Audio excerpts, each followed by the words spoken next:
Hariom. Hariom sir जी। आवाज आ रही है सभी को?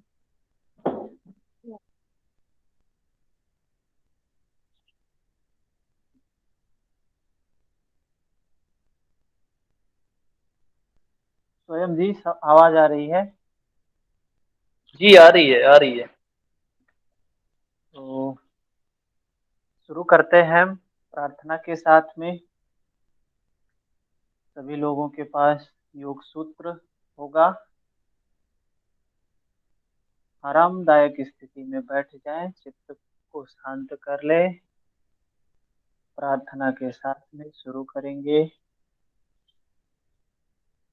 योगेन चितस्य पदेन वाचा मलं शरीरस्य च वैद्यकेन योपाकरोत्तं प्रवरं मुनीनां पतञ्जलिं प्राञ्जलिरानतोऽस्मि।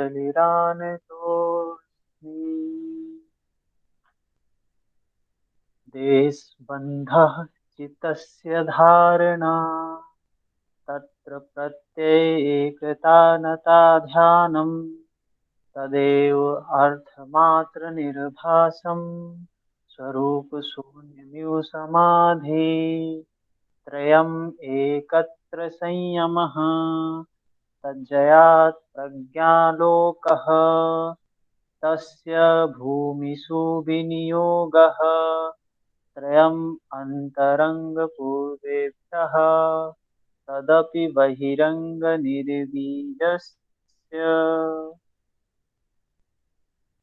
हमने कल यहाँ तक समझ लिया था। इन 8 सूत्रों को समझा था।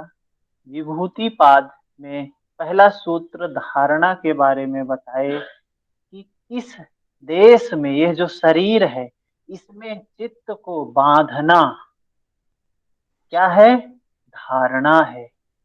चित्त को इससे बाहर नहीं जाने देना, इस शरीर में ही स्थित रखना, धारणा। और धारणा के बाद जब वो एक स्थान पर, चित्त हमारा एक स्थान पर लगा रह जाए, एकता लगा रह जाए, वो एकता टूटनी नहीं चाहिए, उसको कहा ध्यान। और वही ध्यान और गहरा हो जाए, अपना स्वरूप शून्य हो जाए, क्या होगा? समाधि। तीनों को एक साथ करने पर संयम की बात करते हैं। जब हम संयम सिद्ध होता है तो प्रज्ञा का जागरण होता है। तज्जयात प्रज्ञालोक, प्रज्ञा का आलोक होता है। हमने देखा था कल इसके बारे में। फिर बताया तस्य भूमिषु विनियोगः। इसका जो हमें अभ्यास करना चाहिए, कैसे करना चाहिए?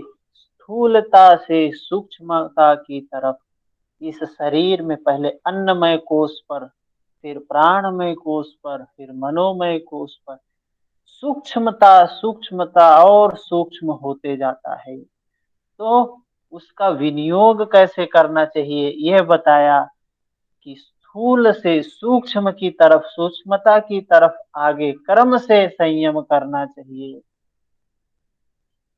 उससे आगे बढ़ते रहना चाहिए। फिर इसकी विशेषता बताते हैं, त्रयम अंतरंग पूर्वेभ्यः। पूर्व में जो समाधि पाद में, जो साधन पाद में जो वर्णन किया, उसके लिए ये क्या है? अंतरंग है। त्रयम अंतरंग पूर्वेभ्यः, ये अंदर की बात।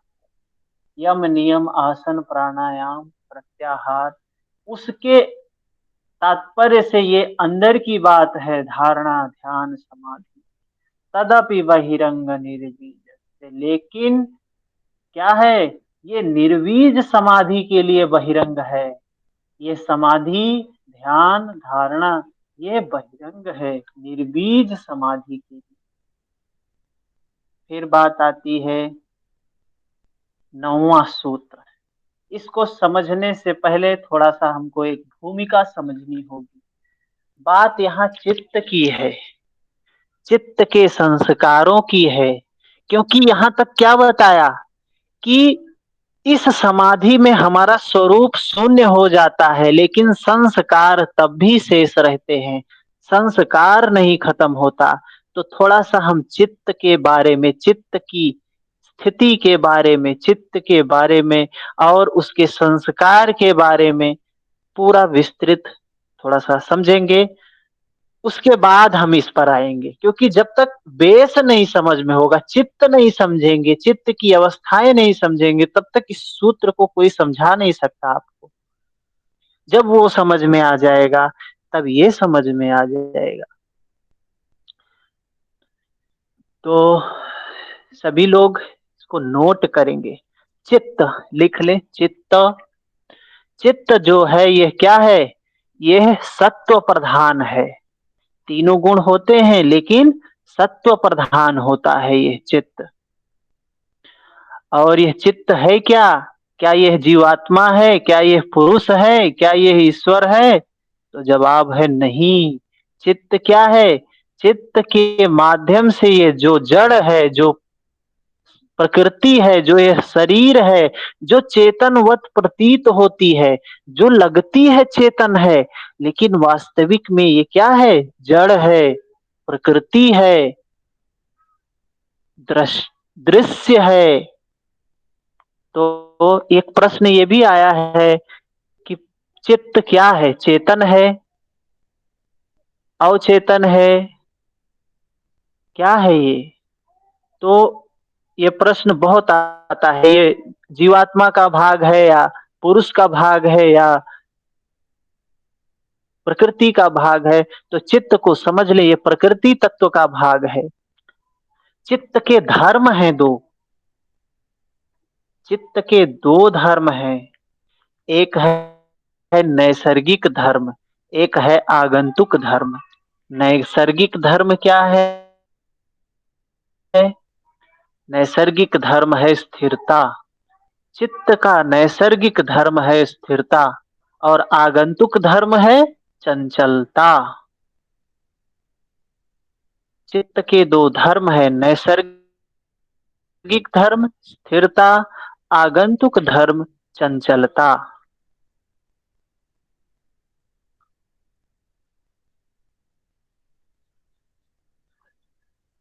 चित्त क्या, किसको कहा गया है चित्त? तो सांख्य फिलॉसफी में मन बुद्धि अहंकार तीनों को संयुक्त रूप में चित्त कहा गया है। और योग में भी यही मन बुद्धि अहंकार को चित्त कहा गया है। तीनों चीजें, ये मन भी प्रकृति का तत्व है, हमने पीछे देखा था जब प्रकृति का वर्णन कर रहे थे। बुद्धि भी प्रकृति का तत्व है, अहंकार भी प्रकृति का तत्व है। तो ये चित्त है ये। और चित्त का दो धर्म है, स्थिरता और चंचलता।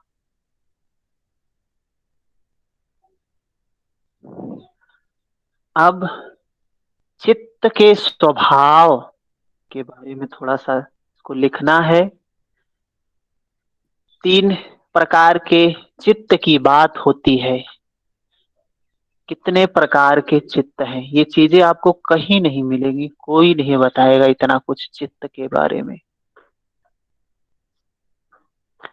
चित्त के 3 प्रकार हैं। एक है प्रख्याशील चित्त। क्या है? प्रख्याशील चित्त, जो सत्व प्रधान होता है, जिसको महर्षि पतंजलि ने कहा प्रकाश सत्व प्रधान, प्रख्याशील उसको बोला गया। जिसके 4 क्या हैं? स्वभाव हैं, धर्म हैं, लक्षण हैं, गुण हैं, ये कह सकते हैं। प्रख्याशील चित्त का जो धर्म है क्या है? सात्व गुण प्रधान जो चित्त है उसका धर्म क्या है? जो प्रकाशवान चित्त है उसका धर्म क्या है? धर्म, ज्ञान, वैराग्य और ऐश्वर्य, 4 चीजें होती हैं उसमें। धर्म, ज्ञान, वैराग्य, ऐश्वर्य। प्रख्याशील चित्त में धर्म, ज्ञान, वैराग्य और ऐश्वर्य। दूसरा प्रकार का जो चित्त है प्रवृत्तिशील चित्त। प्रवृत्तिशील चित्त जो क्या होता है? रजो प्रधान होता है, रजोगुण प्रधान होता है। रजोगुण प्रधान के लिए महर्षि पतंजलि ने क्या कहा? क्रिया, प्रकाश क्रिया स्थिति शीलम। तो प्रवृत्तिशील जो चित्त होता है वो रजो प्रधान होता है और क्रियाशील होता है। उसका काम है सिर्फ करना, उससे अच्छे से नहीं मतलब है, बुरे से नहीं मतलब, उसका काम है सिर्फ करना, क्रिया। तो प्रवृत्तिशील चित्त का क्या स्वभाव है? भोगों में लिप्त रहना। भोगों में लिप्त रहना, ये है रजोगुण प्रधान जो प्रवृत्तिशील चित्त है उसका। तीसरा जो चित्त है स्थितिशील चित्त। स्थितिशील चित्त जो तमोगुण प्रधान है, जिसके लिए महर्षि पतंजलि ने कहा प्रकाश क्रिया स्थितिशीलम। स्थितिशील, तो 3 प्रकार बताया, महर्षि पतंजलि ने बताया प्रकाश क्रिया स्थिति, ये 3 चित्त का स्वभाव वो है शील। और क्या इसमें है? तमोगुण प्रधान है। इसका धर्म क्या है? तमोगुण का धर्म है अधर्म, अज्ञान, राग और अनैश्वर्य। तो जो प्रख्याशील चित्त का धर्म है वही उसका विपरीत स्थितिशील चित्त का, जो सत्व गुण का जो धर्म है उसी के विपरीत तमोगुण का धर्म है। सत्व गुण का धर्म है धर्म। धर्म क्या है? अधर्म। सत्व गुण का धर्म है ज्ञान, तो तमोगुण का धर्म क्या है? अज्ञान। सत्व गुण का धर्म है वैराग्य, तो तमोगुण का धर्म क्या है? राग। और सत्व गुण का धर्म है ऐश्वर्य, तमोगुण का धर्म है अनैश्वर्य। ठीक है, समझ में आई बात? आवाज आ रही है सभी को? सर अनैश्वर का मतलब हाँ ईश्वर जी। को ना मानना, क्या मतलब होगा इसका? अनैश्वर समझ सकते हैं। तो ऐश्वर्य और अनैश्वर्य ये चित्त के 3 वो बताए, ये हमें समझना है। फिर बात आती है चित्त में 3 बातें हैं, मन, बुद्धि और अहंकार। मन का काम क्या है? मन का काम है संकल्प और विकल्प करना।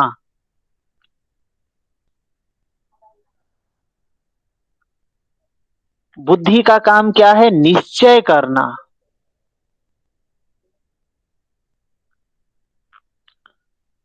अहंकार वो तो मैं का भाव है और जो चित्त है उसमें चित्त में संस्कार का होना, संस्कार को धारण करना, ये चित्त का काम है।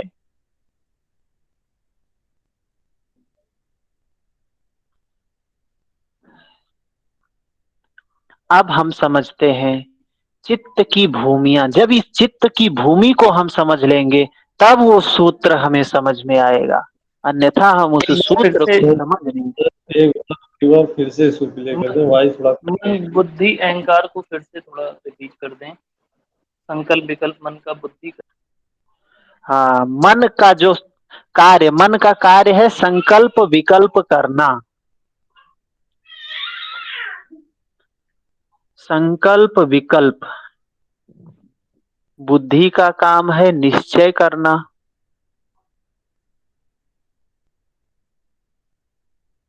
और अहंकार, अहंकार का जो काम है क्या, मैं का भाव बनाए रखना, मैं का भाव। और चित्त, चित्त क्या है, चित्त है धर्मी है। चित्त का धर्म है संस्कार को धारण करना। अब ये चित्त, चित्त क्यों होता है, चित्त का काम क्या है, चित्त का काम है संस्कार को धारण करना। संस्कार उसमें है चित्त में, यही है चित्त का काम। अब योग क्या बताया महर्षि पतंजलि, जब तक बेस नहीं समझ में आएगा तब तक उस सूत्र को कोई नहीं समझा सकता आपको। बेस समझेंगे तब वो सूत्र समझेंगे। योग क्या है, महर्षि पतंजलि ने कहा योग चित्त वृत्ति निरोधा। योग है चित्त की वृत्तियों का निरोध कर देना। और पर वैराग्य में क्या कहते हैं कि चित्त का वृत्तियों से निरोध हो जाने के बावजूद भी क्या होता है, पर वैराग्य की स्थिति में प्राप्त होने के बाद भी विराम प्रत्ययाभ्यास पूर्व संस्कार से सोना, संस्कार नहीं खत्म होते। वही चीज कहा ताएव सबीज समाधि, मतलब प्रकृति पर्यंत नियंत्रण प्राप्त हो जाने के बाद भी, समाधि प्राप्त हो जाने के बाद भी बीज नहीं समाप्त होता। कौन सा बीज नहीं समाप्त होता है, संस्कारों का बीज नहीं समाप्त होता। तो योग चित्त वृत्ति निरोधा। हेलो जी जी। सर, इसको एक बार थोड़ा और करिए, बहुत बारीक मामला है थोड़ा सा ही। इसीलिए मैं धीरे बता रहा हूँ। नहीं, ये थोड़ा सा एक बार और समझाइए। एक बार नहीं, दो बार बताएंगे, तीन बार बताएंगे, इसी को समझाएंगे, आगे नहीं बढ़ेंगे जब तक इसको नहीं समझा लेंगे। जैसे चित्त लेकिन की वृत्तियों का निरोध हो जा रहा है, तभी पर और अपर में इसका जो मामला है, इसको एक बार और बहुत बारीकी से समझाइए सर, प्लीज। समझा रहे। शांत चित्त से बैठेंगे, समझने की बात समझने का प्रयास करेंगे तो समझ में आएगी। ये कोई ऐसी चीज नहीं है कि इसको उठाया और जल्दी से खा लिया, ऐसी चीज नहीं है। बात हम बुद्धि की समझ रहे हैं और बुद्धि से समझ रहे हैं, चित्त की बात चित्त से समझ रहे हैं। तो क्या बताया गया है कि योग क्या है, चित्त वृत्ति निरोधा। योग चित्त की वृत्तियों का निरोध हो जाना योग। लेकिन होता क्या है, अब इसमें देखिए निरोध शब्द तीन बार आया है 9वें सूत्र में। जो अभी हम 9वां सूत्र करने के लिए ये आपको कहानी बता रहे हैं, इसमें निरोध शब्द तीन बार आया है, एक बार नहीं तीन बार। क्या बोला, व्युत्थान निरोध, संस्कार योर अभिभव प्रादुर्भाव निरोध, क्षण चिंतान्वय निरोध परिणाम। और निरोध की बात योग में भी आती है, योग चित्त वृत्ति निरोधा। निरोध क्या है, चित्त की वृत्तियों का निरोध कर। अब कैसे चित्त की वृत्ति का निरोध करोगे आप, चित्त का तो धर्म है क्या, संस्कार को धारण करना। संस्कार खत्म नहीं होते हैं, वृत्तियां खत्म की जा सकती हैं, वृत्तियों को शून्य किया जा सकता है, लेकिन संस्कार खत्म नहीं होते हैं। वही कहा कि जब पर वैराग्य में योगी होता है तो संस्कार शेषोन्य, संस्कार रहते हैं, संस्कार खत्म नहीं होते हैं। और वही बात आगे समाधि में भी कहते हैं, जब योगी को समाधि प्राप्त हो जाती है तो कह रहे हैं कि यह निर्बीज समाधि के लिए ये भी बहिरंग है, अभी निर्बीज नहीं प्राप्त हुआ है। भले हमने वृत्ति शून्य कर लिया है, अपने स्वरूप को शून्य कर लिया है, लेकिन अभी हमारा जो निर्बीज समाधि है, जो योग का परम लक्ष्य है, कैवल्य अवस्था है, वो नहीं प्राप्त हुई है। तो उसके लिए समझना है बात को, बिल्कुल आराम से समझना है। जब तक आपको समझ में नहीं आएगी, एक व्यक्ति को भी नहीं समझ में आएगी, आगे नहीं बढ़ेंगे, सबको समझाएंगे। तो क्या है कि ये जो चित्त है, इस चित्त का धर्म है क्या? चित्त का धर्म है संस्कार को धारण करना। जैसे बर्फ का धर्म क्या है? शीतलता को धारण करना। अग्नि का धर्म क्या है? अग्नि का धर्म है जलना, जलाना। बर्फ का धर्म है शीतल होना, शीतल करना। तो धर्म और धर्मी कभी अलग हो ही नहीं सकते। धर्म से, धर्मी से धर्म कभी अलग ही नहीं हो सकता है। तो जब तक चित्त रहेगा तब तक संस्कार भी रहता है, संस्कार समाप्त नहीं हो जाता है। और इस चित्त की अवस्थाएं बताई है। कौन कौन सी अवस्था, उसको लिख लीजिए। चित्त की भूमियां जिसको बोला गया, चित्त की भूमियां लिखें। पहली भूमि है क्षिप्त। चित्त की 5 भूमियां हैं, लिखें। क्षिप्त, मूढ़, विक्षिप्त, एकाग्र, निरुद्ध। फिर से बोलता हूं, क्षिप्त, मूढ़, विक्षिप्त, एकाग्र, निरुद्ध। चित्त की 5 भूमियां हैं, ये हमें पता होना चाहिए। क्षिप्त, मूढ़, विक्षिप्त, एकाग्र, निरुद्ध। क्षिप्त भूमि क्या है चित्त की? जो रजोगुण प्रधान हो। क्षिप्त भूमि क्या में क्या प्रधान होता है? रजोगुण प्रधान होता है, व्यक्ति रजोगुणी होता है।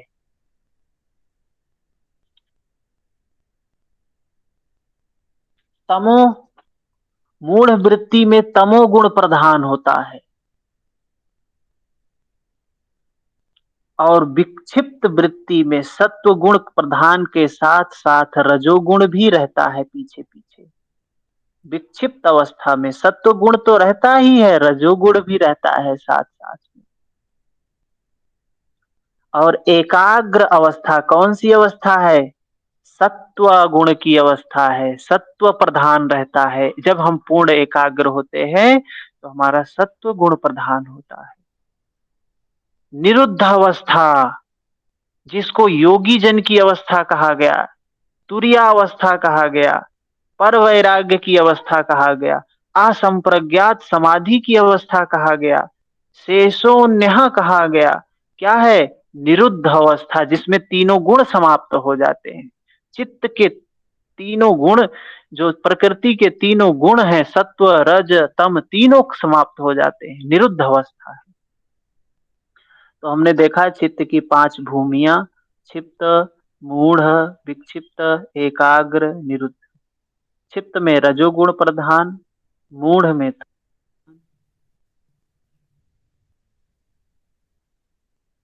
विक्षिप्त में सत्व गुण और रजोगुण प्रधान, एकाग्र में सत्व गुण प्रधान, निरुद्ध में कोई गुण नहीं होता, निर्गुण हो जाता है, निरुद्ध। तो ये जो चित्त की भूमियां है, ये चित्त का धर्म है। क्या? चित्त का धर्म है। क्या धर्म है चित्त का? क्षिप्त, मूढ़, विक्षिप्त, एकाग्र, ये चित्त का धर्म है भाई। चित्त इन्हीं अवस्थाओं में होता है, चित्त इनको धारण करता है। किसी को देखते होंगे जो रजोगुणी प्रधान होता है, क्षिप्त व्यक्ति होता है, समाज में है ऐसे। क्या होते हैं, हमेशा वो अपनी इच्छाओं की पूर्ति के लिए प्रयत्नशील रहते हैं, भागते रहते हैं, दौड़ते रहते हैं, काम करते रहते हैं। रजोगुणी प्रधान, उनको क्षिप्त कहा। उनका चित्त कैसा है, क्षिप्त अवस्था में है, जो अपनी इच्छाओं की पूर्ति के लिए किसी का मर्डर भी कर सकते, किसी को मार भी सकते हैं। कोई भय नहीं है उनको, कुछ भी काम कर सकते हैं। उनकी इच्छाएं सिर्फ पूरी होनी चाहिए, उनकी आवश्यकताएं पूरी होनी चाहिए। चित्त की जो दूसरी अवस्था है, मूढ़ अवस्था, क्या है, जिसमें तमोगुणी प्रधान होता है। व्यक्ति आलसी होता है, एकदम बिल्कुल निष्क्रिय होता है। तमोगुणी क्या है, अज्ञान होता है, राग होता है, मोह होता है, अनैश्वर, ईश्वर में कोई आस्था नहीं होती है। तमोगुणी प्रधान तामसिक व्यक्ति होता है। तो उसका जो चित्त, उसको क्या बोला, मूढ़ व्यक्ति है, वो मूढ़ है। कहते हैं ना भाई, मूढ़ है ये, अज्ञानी है ये, ना समझ है ये, अबोध है ये। तो ये चित्त की दूसरी अवस्था, ये चित्त का धर्म है भाई। तीसरी अवस्था बताते हैं, विक्षिप्त अवस्था। विक्षिप्त अवस्था क्या होता है, सत्व गुण प्रधान। कभी कभी रजोगुणी भी हो जाता है। अरे हमारी कामनाएं पूरी होनी चाहिए, ये होना चाहिए, वो होना चाहिए। फिर सत्व गुण प्रधान हो जाता है, सात्विक विचार हो जाता है, धर्म का जागरण हो जाता है। अरे धर्म की बात है, ज्ञान की बात आने लगती है। होता है, हम लोग समाज में जो हैं, ज्यादातर लोग विक्षिप्त अवस्था में हैं। सत्व गुण ज्यादा रहता है, कभी कभी रजोगुण आ जाता है। सत्व गुण रहता है तो धर्म की बात करते हैं, ज्ञान की बात करते हैं, वैराग्य की बात करते हैं, ऐश्वर्य की बात करते हैं। जब तमोगुण आता है या रजोगुण आता है, तो अपने भोगों की, कामनाओं की, इच्छाओं की पूर्ति में प्रयत्नशील हो जाते हैं। फिर बात आती है एकाग्र की। जब चित्त में रजोगुण भी समाप्त हो जाता है, एकाग्र अवस्था प्राप्त हो जाती है, चित्त क्या होता है, एकाग्र हो जाता है। विक्षिप्त अवस्था में कभी एकाग्र होता है, कभी कामनाओं की तरफ भागने लगता है, विषयों की तरफ भागने लगता है, लेकिन एकाग्र में कभी विषयों की ओर नहीं जाता है। इसमें भी प्रकृति का तत्व है, गुण है, लेकिन सत्व गुण है। निरुद्ध अवस्था, सब समाप्त हो जाता है, कुछ नहीं रह जाता है, सारे गुण समाप्त हो जाते। अभी चित्त की बात सबको समझ में आई, फिर हम सूत्र पर चलेंगे। जी आई। सभी लोगों को समझ में आ गई चित्त की बात। निरुद्धावस्था एक बार फिर से बता दीजिए, निरुद्धावस्था। निरुद्ध अवस्था में कोई गुण नहीं रहता है, कोई गुण नहीं रहता है, न सत्व गुण, न रजो गुण, न तमो गुण। तो फिर ये कौन से वैराग्य में आएगा, पर कि अपर, निरुद्धावस्था? इसको बोला गया है पर वैराग्य। जो पीछे पहले अध्याय में 18वां सूत्र जो बोलता है, उस अवस्था को बोलते हैं, निरुद्ध अवस्था को बोलते हैं पर वैराग्य की अवस्था, जिसमें कहा विराम प्रत्यय, विराम लग गया। अब गुणों में जो, गुणों का जो क्रिया चलती थी, प्रकाश, गुणों का जो धर्म था, वो उस पर, योगी पर नहीं लागू होता है, विराम लग गया। विराम प्रत्ययाभ्यास पूर्वा, क्या हुआ, संस्कार से सिर्फ संस्कार ही बसे रहते हैं, बाकी कुछ नहीं रहता है।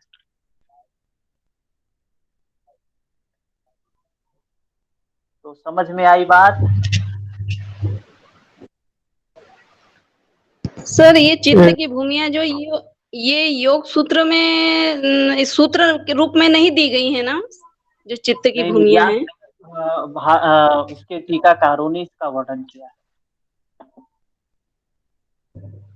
अच्छा। सूत्र में ऐसे नहीं बताया गया इसके बारे में। लेकिन बिना चित्त को समझे हम चित्त की वृत्ति को, निरोध को कैसे समझ सकते हैं? सर थोड़ा सा रिक्वेस्ट है कि पर और अपर बैराग यहीं पे क्लियर कर दीजिए थोड़ा सा। हाँ? थोड़ा सा पर और अपर बैराग भी यहीं क्लियर कर दीजिए तो ये मामला पूरा हो जाए। ठीक है, बता देते हैं। पीछे भी बताया था पर वैराग्य और अपर वैराग्य। सबसे पहले उन्होंने अपर वैराग्य बताया है। कौन से श्लोक में बताया है? पहले अध्याय के 17वें नंबर श्लोक। अपर वैराग्य बताया। अपर वैराग्य का मतलब है जैसे हम लोग सामान्य व्यक्ति हैं, जब वो साधना में आगे बढ़ेंगे तो क्या क्या करना होगा, कैसी अवस्थाएं आएंगी, उसके बारे में बताया अपर वैराग्य। कि वितर्क आएंगे, विचार आएंगे, फिर वितर्क विचार दोनों खत्म हो जाएंगे, आनंद की स्थिति आएगी, आनंद के बाद अस्मिता की स्थिति आएगी। ये बात बताया कि ये अपर वैराग्य है। ठीक है। और पर वैराग्य में क्या बताया कि विराम प्रत्ययाभ्यास पूर्वा, विराम लग गया, प्रकृति के जो क्रियाकलाप, जो उसके गुणों का जो माया जाल था गुणों का, उस पर विराम लग गया।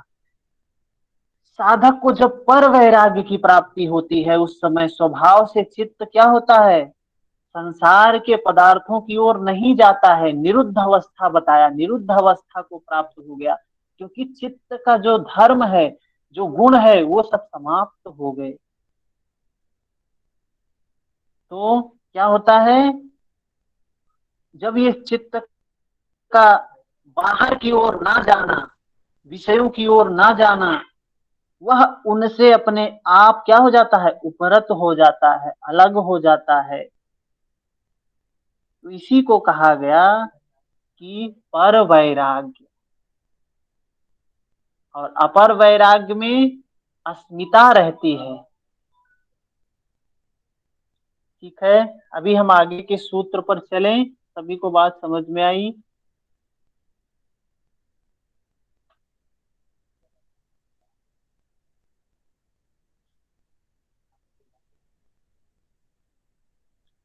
तो हाँ सर, नौवा, ये आज काफी क्लियर हुआ। ये चीज में बहुत दिन से जो है एक एक चीज देखें कि रहा था, पहली लेकिन बार में क्लियर सूत्र हो समझ पाती है। में नहीं आता है। पहली बार जब हम सूत्र, आप लोगों में से हमको लगता है ज्यादातर लोग इन सूत्रों को पहली बार देख रहे हैं, तो इतना भी समझ में आना मतलब बहुत बड़ी बात है। क्योंकि इस स्तर पर ये सूत्र समझ में आ जाए एक बार में किसी व्यक्ति को, वो समझाने वाले और समझने वाले दोनों की महानता है। लोग 4 बार 5 बार पढ़ते हैं, रटते हैं, फिर जाके ये सूत्र कुछ समझ में आते हैं, क्योंकि बात प्रैक्टिकल की है, साधना की है। सर एक सेकंड और लेंगे सर।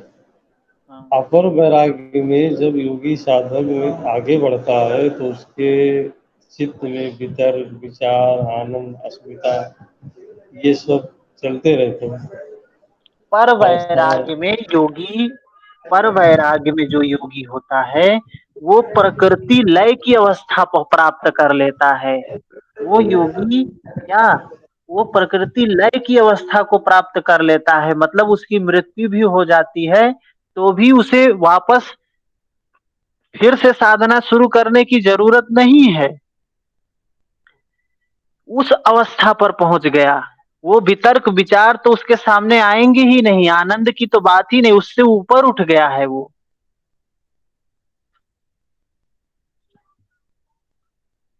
नहीं, अब हम अपर बात, अपर अपर में हम पूछ रहे हैं कि अपर में ये अवस्थाएं साधना में आती हैं ना, इससे निपटना पड़ता है। आता मी काउंट केले, त्याला असं देऊन देते. क्या कर रहा है? त्याच्यावर घेऊन घेऊन ते. अरे इथे ती 100 काढून ते 100 टाक. हो पाहते ना तिथे गेल्यावर घेते का तर घेते तो. तर घेऊन जाते सोबत. वंदना जी, आप अपना माइक बंद कर दें, ऑडियो भी चालू है उसको भी बंद कर दें। टाक पहिले. टाकते टाकते. मला हे चेंज करायचे म्हणून सगळ्या बँकेत चेंज करून घेतली. वंदना जी की आवाज मुझे नहीं आ रही है। एक मिनट। भाजीवाला घेत नाही पंपाल. वंदना जी कुछ बोल रही हैं आप? हेलो। जी मेरी आवाज आ रही है? जी आपकी आवाज आ रही है।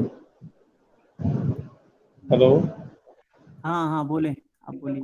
ये हम एक चीज और समझना चाह रहे हैं, जैसे अपर वैराग्य की अवस्था में जब व्यक्ति साधक होता है, जब वो साधना में रत होता है, आगे बढ़ता है, तब जो है उसको वितर्कानुगत, विचारानुगत, आनंदानुगत, अस्मितानुगत, ये समाधि का अनुभव क्रम से होता है ना सर।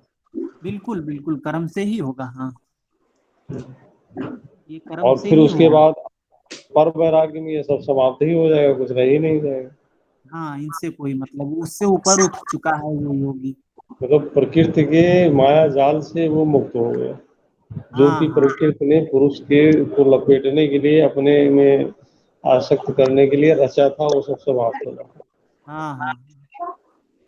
थोड़ा सा अब समझ में आया मामला। हम्म, थैंक यू सर इसके लिए। ठीक है, तो आगे बढ़े हम। अब अपने हम उस सूत्र पर चलते हैं जिस लिए हमने इतना आधा घंटा आपको कहानी बताया। क्या सूत्र है वो? 9वां सूत्र है। क्या बताया गया उसमें? व्युत्थान निरोध संस्कारयोर अविभव प्रादुर्भाव निरोध क्षण चिंतान्वय निरोध परिणाम। क्या बताया?